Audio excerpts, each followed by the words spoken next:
What it do, flight crew? FTC. Flight team, stand up! We got man Jimmy High The Roller. San Antonio Spurs were one of the the truth worst about teams Went in the Bananas, entire NBA, the harsh. finishing the season with just 20 wins and with a rookie head coach leading the way. Their See what future the was truth is. uncertain. Their two best players were an aging Dominique Wilkins just 1 year away from his last NBA season, and their franchise player in David Robinson, who was sidelined with a season-ending injury that would linger for the rest of his career. The franchise was in a downward spiral with no Dang, that's end how in David sight. Robinson got out the But NBA? what they He had did an injury? have was one more chance to make it right. David Coming Robinson's off the fire. worst season in franchise history, the Spurs were given the third best odds to get the first overall pick in the 1997 draft. Exactly what the organization needed to rejuvenate their roster. But according to pre-draft evaluations, the gap between the potential first pick and the third pick was massive. Get the third pick and settle for a small forward out of Utah named Keith Van Horn, or win the lottery and land on the best NBA prospect in over a decade, a 4-year starter out of Wake Forest by the name of Tim Duncan. And on the day of the draft lottery, the future of the Spurs franchise and the future of the NBA. Now thinking about it is crazy. The Spurs have a history of big man. Tim Duncan, David Robinson, and they're probably going to get Went Bananas. Would change forever. The second pick in the 1997 NBA draft goes to Timmy. the Philadelphia 76ers. Oh, yeah, I'm tripping. This is a lottery. And that means that the first pick in the 1997 NBA draft goes to the San Antonio Spurs. Congratulations.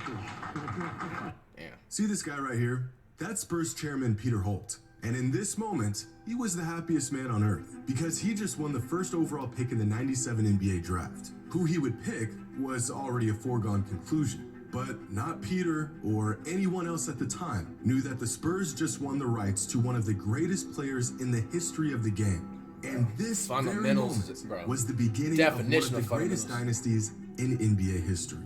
Post And now, up. 26 years later, luck would have it that the Spurs have found themselves right in the middle of another historic night once again, because they now have the rights to the #1 overall pick in the 2023 NBA draft. And the prospect they plan on picking up is claimed to be bigger and better than anything we have ever seen. As we get closer to draft day, the hype surrounding Victor Wembanyama is growing by the minute. Experts and analysts claiming he's the greatest prospect in the history of the sport. Some even claiming he's My thing is, I just hope they don't put, because, bro, I really want to see him, like, take over the league, bro. He has that potential, bro. Like, just be face of just sports in general, bro. I just don't want them to just, like, cover him so much and put so much crazy pressure, bro. You know what I'm saying? And then he comes into the league and then ever. The never franchise know. that gets him believed to have hit the basketball jackpot that will set them up for 2 decades of success and championships. But how good can one prospect actually be? say it's Fans too are early? already talking about future championships for the Spurs since they've essentially landed Victor. But turning potential greatness into real winning and championships is a task that very few players have ever been capable Curry. of doing. high roller. Today's video is All right, sponsored by skipping around through this. Tuscan You're welcome. Ice. You're got welcome. the bonus 25 There we go. #1 overall draft picks. How many That was do a y'all perfect think skip, have bro. won a Finals MVP? Maybe 4. These are #1 overall draft picks over the years? Oh, bro, let's look at this. Dog, I felt bad for the Cavs during this time, bro. Because, bro, they was relying off, I believe, well, Wiggins obviously is not like a bust, but I think he got traded. They traded him and took a chance for something else. I forgot what they did. Then you had the Anthony Bennett situation, bro. Like, bro, that one sucked right there. Obviously, LeBron, he turned out the way it was supposed to. My man, there it goes. Damn, Elton Brand was the #1 overall pick. The thing about Elton, he's not a bust. He's, bro, definitely pure knowledge right here. Early 2000s knowledge and everything. Dang, I didn't know he was a #1 overall pick though. He's definitely, I believe he's a Hall of Fame. He made multiple All-Stars. He was like damn near the face of like he made the Clippers, I feel like, back in the day. Yeah, bro, Kmart was the #1 overall pick? No way. I mean, Kmart, you know, he's an All-Star and Hall of Famer. I didn't know he was #1. Then they had Bargiani. I remember him. He had a cool, I like his last name, Ola Candy. I believe he had a health issue, if I'm not mistaken on the knowledge right there. on that during his time in the NBA. He had 80 was the number 1 overall pick. These years go by fast. Kyrie was the number 1. That's crazy. Kyrie was the number 1. Bro, you know how goated Kyrie is, dog? Bro, do you know how goated Kyrie is? Like, bro, this dude played, I don't even think, no. Yeah, he played 2 games at Duke. Like, the second game, he got injured. And then he had was out for the entire season and still number 1 overall pick and lived above the expectations, bro. That is different. The Greg Oden situation was a nightmare, bro. They had Brandon Roy and everything at the time. We about to continue. This is just, when I look at things, it's like nostalgic, you know what I'm saying? Like, the Yao, that number 1 overall pick, definitely worth it. It sucked with the injuries, though, man. Then Simmons, wow, it sucks because, Simmons is going to go down as a top 5 bust. All he had to do was play. All Simmons had to do was play, bro. Like, that sucks, really, because he's up there with Kwame Brown. Been one number Zion, 1 overall pick in the last 25 seasons. Hayden DeAndre definitely is a bust. Top, he got to be. Now, I wouldn't say top. I ain't gonna lie, I did stretch a little bit because the Suns, the way they lost in playoffs. I say he's like top 10, not in the top 5 though. Top 5 is like crucial bust. That's bust. Who has won a Finals MVP? But Finals MVPs casual, are about the toughest thing to win in all of basketball. So what about regular season MVPs? How many of the last 25 first overall picks have won at least one of those? Let's see that. 2. LeBron James and Derrick Rose. Oh, that's a crazy stat right there. I'm surprised Kyrie didn't win one. Y'all didn't win an MVP one season? That 03 Rockets team? 04? Oh. That's it. But how about this? How many of the last 25 number 1 overall picks? I think one person said, what about John Wall? I have roasted and said it, but bro, to be humbly speaking and real knowledge, bro, like he made it just out of being labeled that, in my opinion. You know what I'm saying? Like, he made it just out. Because you do have to blame, he's on a crappy team. The Wizards haven't made a finals since 1927. Like, he was already set up for a failure. You know what I'm saying? That was right after the Arenas area, the Gilbert Arenas era and everything too. Do you think have won a Wall's championship? out of that, just by a hairball. For all I care, as long as they have and a then ring, the injuries. But the answer is still just 6. Winning in the NBA is very. But the answer, they could be a role player for all I care. As long as they have a ring, it counts. But the answer is still just 6. Winning. So 6 only average. Yeah, rings don't prove anything because Rose better than Bogut, obviously. In the NBA is very, very hard to do. But fans and experts are already putting this burden on a kid who hasn't even been drafted yet. But we've done this before. Unrealistic hype and expectations met with inevitable disappointment. It feels like just yesterday, Zion Williamson was being regarded as the greatest basketball prospect of the decade. He is. He's one of them. 4 years later, and Zion has played in just 29 games over the last 2 seasons and has yet to play in a single playoff game. He's going to step it up next season. But as of right now, far from the franchise-altering force he was hyped up to be. Here's another player who was said to be a generational prospect. Crazy high roller, man. Bro, I was trying to let you skip over that. Far from the franchise-altering force he was hyped up to be.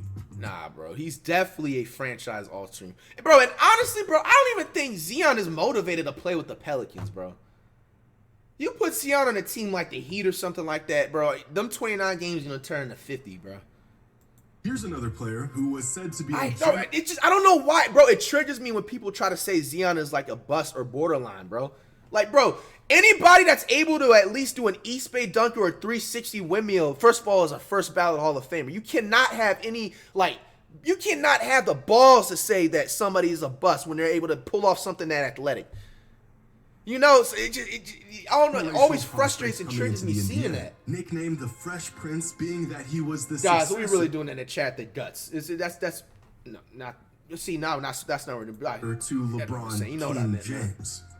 This is Ben Simmons, a player that was too afraid to take a shot in a playoff game and peaked in his 2nd season in the league. And we do this to young players far more often than you would think. DeAndre Ayton is a solid NBA player. Nowhere near a superstar, but he could be a key piece on a championship-winning team. Now, would you believe that just 3 months before he was drafted, he was labeled as a, quote, anomaly? In the moment, it always feels like the next guy up is going to be I'm not the going guy. back. And then shortly after, we forget about the unwarranted comparisons and move on to the next guy. But to really understand how rare it is to draft a player who becomes an all-time great, stays healthy, and stays loyal to the franchise that drafted him, we have to look at the teams and players who actually did it. If we're talking about transcendent players who led the team that drafted them to multiple championships, then that list only includes 7 players who were drafted in the modern NBA. Over 3,000 players drafted since 1980, and 7 of them went on to be a loyal, franchise-altering talent. Behavior. So people that basically stay loyal to the team. But Wade went to the Bulls. These players right here are icons, legends in their franchise and to the game, and they only come around about once in a decade. Now, if Victor is as good as advertised, he could be added to this list one day, but the path... I mean, to Cleveland, or didn't he win the boat? To get I guess they're just counting the majority of his career. Riddled with players who fell short. But in the NBA, even the stars, superstars, and once-in-a-generation talents struggle to win the ultimate prize. Luka Doncic has been a phenom since he entered the NBA, so far exceeding all pre-draft expectations. And yet 5 seasons into his NBA journey, and he has yet to see the finals, and even missed the playoffs in this last season. Kevin Durant is one of the greatest players to ever touch a basketball, but even he had to abandon the team that drafted him to join a juggernaut of a team to win a championship. Man, bro. James Harden, Get Russell off Westbrook, KD, man. Chris Paul, Damian Lillard, Joel Embiid. The list of all-time great players who have yet to win a title or find any real success in the playoffs is massive, which makes the expectations on Wembanyama all the more baffling. To think that a 19-year-old can come into a struggling franchise and turn everything around may not be realistic. And even worse, it may not even be fair to the young man. Ironically, the best turnaround directly caused by a rookie in modern NBA history was by Tim Duncan. After the Spurs drafted Duncan, their win total jumped from 20 wins in 1997 to 56 wins in 1998. A 36-win jump in Timmy's first season with the team and a championship in his second season. This is by far the greatest leap a team has ever seen simply by adding a rookie to their roster. Damn, that's crazy. Tim Duncan leads that? Damn, so they're literally gonna... So history's basically gonna repeat itself. The Spurs are about to be like the Spurs how they was in like 2002 era to 4. Because around that time, it was just straight up. It was like the Lakers and the Spurs, or the Lakers and the Spurs and the Pistons. You know, that Chauncey and Rasheed era and Rip Hamilton and then Duncan and bro, it's gonna repeat itself, I guess. And then damn, I just looked over to the side. They have Robinson too. Bro, everybody gonna start being Spurs fans by next season. That's crazy. Larry Bird was another immediate franchise-altering player for the Celtics. I think potentially maybe the Spurs might be similar to how the Nuggets are this year. But that was nearly half maybe half of that. Nah, they can't just rely on Wembanyama. They don't got anybody else. Steph and Michael took years to pull it off. And yet somehow, we don't just want, but we expect this 19-year-old kid to do it. I really think some fans don't understand the pressure that they are putting on Wembanyama. He could be great, amazing, injury-free, generational, and to expect this level of excellence out of him could still be far too much. Over the past 25 seasons, the average MVP finishes the season with a win share total of 15.2. Over that same time span, the average All-Star has a win share total of 10. And among the 450 active players in any given season, the average single-season win share total across the league is just 2. Now, over the last 25 years, among #1 overall picks in their rookie season, the average win share total is 4.2. That number jumps to 5.7 in their second season and then hits 7.9 in their third season. But by season 4, many of these once prodigies start to lose their minutes. They fall out of the rotation, they fail to adapt their game and skill sets to the NBA, and the average win share falls to 6.7. And by season 5, by the time we as fans have made a decision on these players, the average win share total falls to just 5.9, about the same as the average starter in the NBA. This is the career of an average #1 overall pick in the NBA. We see #1 overall players as the guys who went on to have great careers, guys like Kyrie and Anthony Davis and LeBron. But we forget that far more often, these #1 overall picks pan out to be players like Markelle Fultz, Andrea Bargnani, and that's a Kwame crazy Brown. squad. But even for the groundbreaking prospects who are league ready the day they put on an NBA jersey, the result is still rarely a championship. Bro, they wrong for putting that on Griffin. Impact. Yo. Over the last 25 years, the players who had Best the rookie largest seasons. impact in their rookie season were Chris Paul, Ben Simmons, and Blake Griffin. Really? Followed by the 12 next best rookies of the last 25 seasons. You are looking at the greatest rookie seasons I'll of move this. my webcam for y'all in this part. Should have earlier.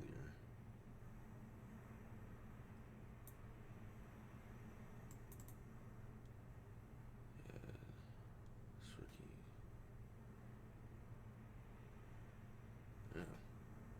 Century, and yet only half of them were even the best player on their team by the end of their first season in the league.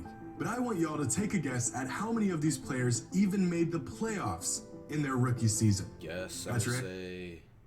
I'm gonna say 2. Answer: 2. Oh! Entered the league over the last 25 Man, seasons. I was about to say 3 Not too. a single That's crazy. one of them led their team Yo, to the playoffs. predictable And among reacts. These same 15 rookie sensations. Come on, by their man, stop third playing. Season in the league, only 4 of Bro, them I was literally about to say managed 3 and I lead was their like, team nah, to take the it to. playoffs as the Let's best go. player on the team. It is very hard to win in the NBA. But like some sort of gambling addict, us NBA fans like to count the wins while ignoring the losses. Somehow the countless misses we've had are outweighed by the 1 or 2 we got right. Is Victor Wembanyama the most hyped NBA prospect of all time? Well, I'm not sure. Some experts that have been around a lot longer than I have would like to say so. But if my memory serves me right, I can recall a 17-year-old LeBron James drawing so much attention that he managed to have an Ohio high school basketball game featured on national television. Yeah, no, that was long crazy. before social media. The likes of LeBron that's James, like Patrick Ewing, 3rd grade, and Kareem 4th grade? Abdul-Jabbar were all household names before they even put on an NBA jersey. I don't know if Wembanyama is at that level then of hype at the moment. you don't know how the but he's social getting media, there. if And how with it that would have amount been of if it was hype comes how it is overwhelming now pressure to back then. perform. So It's easy to sit back and watch this kid play, see his incredible tools in action. 7 feet 5 inches tall, 8-foot wingspan with a silky smooth jump shot and world-class defensive instincts, and one can only assume he will find immediate or even eventual success in the form of championships and cultural impact in the NBA. Coaches and scouts who have been around the game for decades and have seen every prospect rise through the ranks over the years are saying Victor Wembanyama is better than all of them. It would take an era-defining talent to come into the NBA and transform a franchise into a dynasty. But if Victor is everything we think he is, he may just be the next player to do it. I'm calling it. He's gonna do it, bro. He's too tall not to, bro. All you gotta do is just stay healthy. That's just his only enemy is him being healthy, bro. There's just no way possible how he wouldn't like flourish in the league. Like, look at that vocab reacts. You know what I'm saying? I don't, bro. Even like because like, bro, he seems like a pretty tough player overall. I don't see him honestly getting injured like that. The only thing is if he starts trying to drive more when he's in the game, he has to keep the game how he's playing right now. It seems like most of the time he likes to casually like step back and just be out on a 3-point wing. Then sometimes if he pump fakes and then takes that drive, he'll be straight. But if he's just coming right down the court trying to like beat a point guard and then dribble and then trying to come off the screen and then just drive straight to the paint with like 2 guys in the lane, bro, like he's asking to get injured. But hey, man, I'm calling him. I think he's gonna be up there with like LeBron, man. It's possible. What, bro? He's dude is 8'2", 8'3". It's insane. Even if he's, before I end it off, that's another thing I was looking for. Even if he was going to get bodied, that's what I'm saying. He doesn't have to rely on driving. He looks like he has a decent 3. Unless sometimes players' 3-point shot is different when they're playing at a lower level, obviously, because it's less competition. I ain't going to lie to you. If he can't shoot the 3 in the NBA, he's completely screwed. I ain't going to lie to you. Not completely, but he's going to have a tough time. But, hey, man, we going to see.